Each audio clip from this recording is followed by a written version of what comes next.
These are Diplodocus, heading. Di video kali ini saya akan membahas salah satu dinosaurus yang termasuk ke dalam sauropoda atau dinosaurus herbivora berleher panjang, yaitu Diplodocus.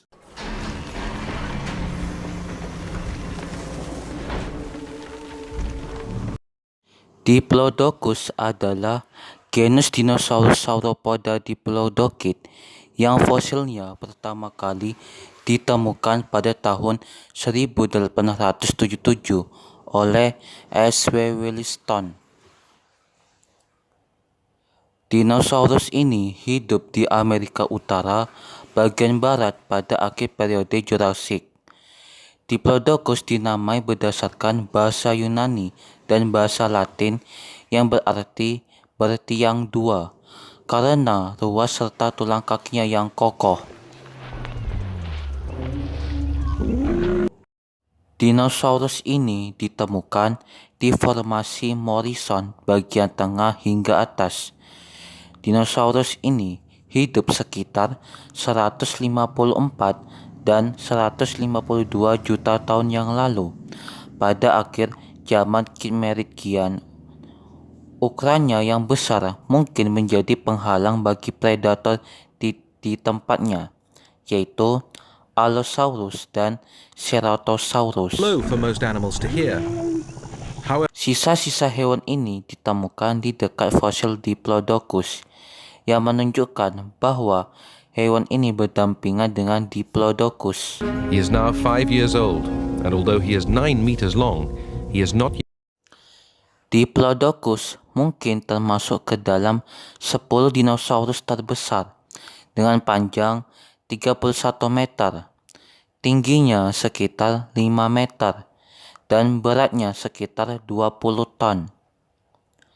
Pada ilustrasi awalnya, hewan ini sering digambarkan hidup di rawa dengan leher yang menjulur melengkung ke atas, seperti angsa. Namun kini para ahli sudah menepis karena diyakini Diplodocus ini tidak bisa menegakkan lehernya ke atas, yang hanya akan memecahkan pembuluh darah oleh tekanan untuk mengangkat oksigen dari jantung ke otak. Dan karena tulang serta otot ekornya yang amat kuat, Diplodocus ini tidak mungkin menyeret ekornya, melainkan mengangkatnya untuk menyeimbangkan leher dan kepalanya yang besar.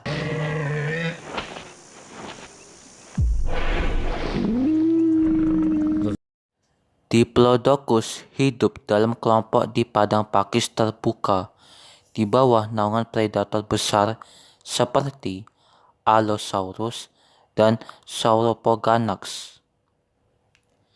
Jika diserang, dinosaurus ini mungkin masih bayi, mereka masih mengandalkan pada persembunyian dari orang tuanya atau dari induknya. Namun pada saat dewasa, Diplodocus bisa menggentarkan penyerangnya. Herbivora ini memiliki ekor yang sangat kokoh dan pada beberapa pendapat sering digunakan untuk mencabuk. Namun jika terus-menerus digunakan, tulang ekornya bisa rusak.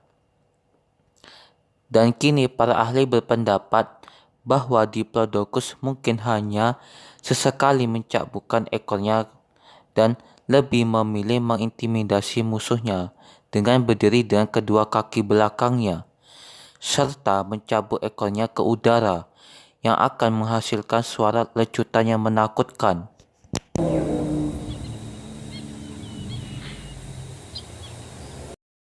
Sejarah penemuan. Catatan pertama Diplodocus berasal dari tambang Marshall Pavels di Garden Park dekat Canyon City, Colorado. Ketika beberapa fosil dikumpulkan oleh Benjamin Murch dan Samuel Wendell Williston pada tahun 1877. Spesimen ini sangat tidak lengkap. Spesimen ini dikirim ke Yale Peabody Museum dan diberi nama Diplodocus oleh paleontolog bernama Othniel Charles Marsh pada tahun 1878.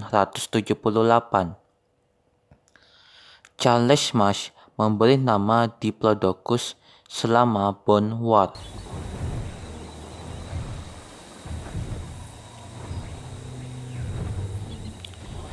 Beberapa fosil Diplodocus tambahannya dikumpulkan di tambang Felch dari tahun 1877 hingga 1884. Spesies fosil ini terdiri dari tengkorak yang lengkap yang diartikulasikan, mandibula, dan atas parsial yang dikumpulkan pada tahun 1883.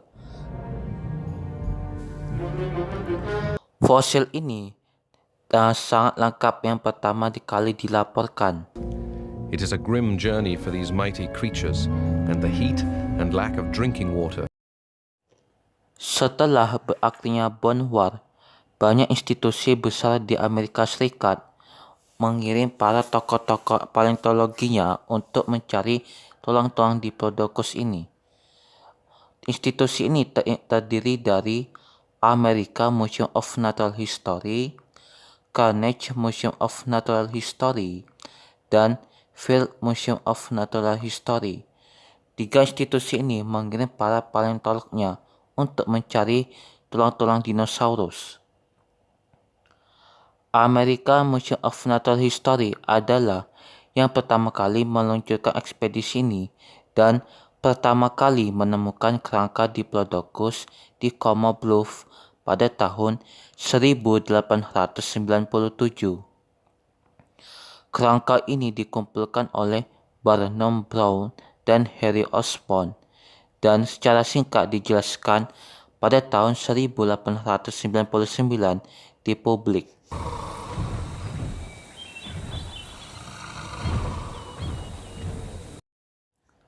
Penemuan Diplodocus yang paling terkenal juga datang pada tahun 1899 ketika anggota kru dari Carnegie Museum of Natural History sedang mengumpulkan fosil di formasi Morrison Sheep Creek, kota Wyoming.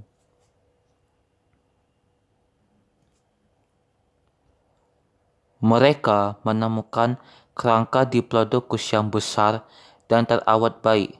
Kerangka itu dikumpulkan tahun itu oleh Jacob L. Workman dan beberapa awak lainnya. The males have started to display. During this, they rock. Pada tahun 1900, kru dari Carnegie kembali ke Sheep Creek. Ekspedisi ini dipimpin oleh John Bill Hatcher dan William Jacob Holland serta Charles Gilmore. Mereka bertiga ini menemukan kerangka Diplodocus lain yang terawetkan dengan baik, berdekatan dengan spesimen sebelumnya.